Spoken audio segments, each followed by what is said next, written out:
La cité Tunkalafia pour la diaspora malienne à Banankoroni. Vous résidez à l'étranger, vous souhaitez faire partir du projet de la nouvelle cité moderne de Tunkalafia à Banankoroni, envoyez rapidement votre demande de réservation par WhatsApp au 00336 41 94 03 80 ou au 00336 77 83 04 14. La cité moderne Tunkalafia sera composée d'une vingtaine de maisons individuelles sur des parcelles de 300 mètres carrés, des appartements, des espaces verts, des aires de jeu pour enfants, salles de sport, etc. Le tout sur 1 hectare de terrain clôturé.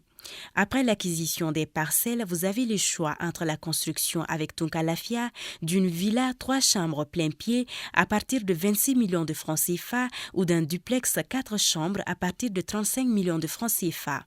Vous pourrez aussi faire le choix d'acquérir un appartement en copropriété dans un des immeubles de la cité à partir de 17 millions de francs CFA. La parcelle de 300 mètres carrés est au prix de 4 500 000 francs CFA, payable en une seule fois ou sur 12 mois ou 18 mois. Le plan de financement de la construction se fera par la suite, soit en individuel, soit dans un groupe de tontines de construction Tunkalafia. Le projet de cité Tunkalafia à Banankoroni, un havre de paix et de tranquillité pour un séjour ou un retour au pays serein et en toute confiance. Avec Tunkalafia, pour chaque Malien de l'extérieur, une maison à l'intérieur.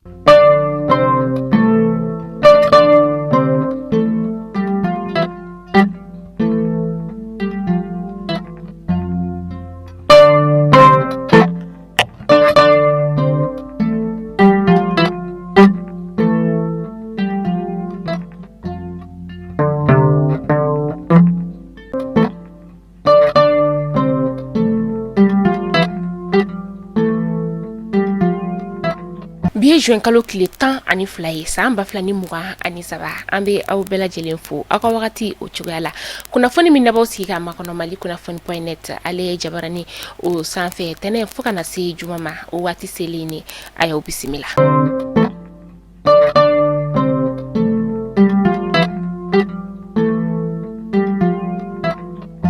Kunnafoni damnala bi ni wagati na sariyasun falenu baaraw ulu bɛ senna ni o ye a kalafili n'ale bololalen don ka juin kalo tile 10 ani 8 o makɔnɔ kunu juin kalo tile 10 ani 1 an ka kɛlɛkɛcɛw n'o ye an ka finitigilakaw ye olu kɔni ye u ta ni ka o bɔ a la ka sababuya kɛ olu de bɛ maaw ni ka u lakana kalafili don walasa baaraw kana kuloso ɲɔgɔn na olu kɔni y'u ka kalafili ni ka o kɛ kunu kari juin kalo tile 10 ani 1 an ka minisiri min bɛ yen nɔ ni ale ɲɛsinnen bɛ sɔrɔla don ani kɛlɛkɛcɛkɔrɔ olu ka ko koɲabolu ulu ma ale ne a ka maaw ulu kɔni ye u ka kalafili kunfɔlɔ baara ni ka o kɛ kunu sɔgɔmadafɛla nɛgɛ kaɲa 9 tɛmɛni ni sanga 30 ye wagati min na a kɛra Kande Gardi o kɔnɔna la.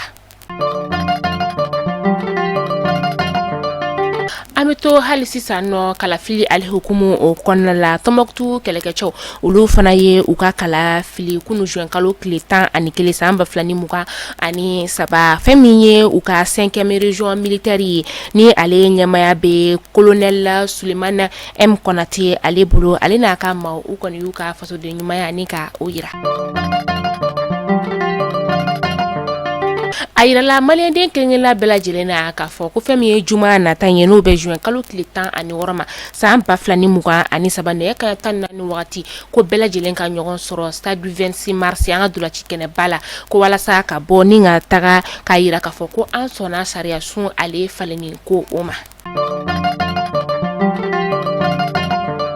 Walasa ka se ka ɲɛnaminifɛnw ni ka ulu kɛlɛ cakɛyɔrɔ min bɛ yen nɔ ni ale ɲɛsinnen bɛ ɲɛnaminifɛn o kɛlɛli ma ni o ɲɛmaya bɛ Sori Ibrahima Tunkara ale bolo ale n'a ka maaw kɔni ye u tɛgɛ da ɲɛnaminifɛn feereba dɔw fo ka taa se a tabaga dɔw ulu ma casino o fanfɛla la kitakaw ulu fɛ yen nɔ kita kɛra yɔrɔ min na sa o de ye Dara ye Dara ale bɛ kita o lamɛnni na ni maa ninnu yɛrɛ kɔni tun bɛ bolimafɛn sen 4 na ni ale suguya ye arabu kati a yirala k'a fɔ ko u ka bolimafɛn kɔni kɔnɔna u kelen ka u yuguba wagati min na u bɔra ni saki o 2 de saki in kelen-kelenna bɛɛ lajɛlen kɔni kun falen don ɲɛnaminifɛn biriki 50 o de la u kɔni ye o minɛ u la maa minnu fana kun bɛ bolimafɛn in kɔnɔna la u ye tɛgɛ da olu kan ni ka taga n'olu ye.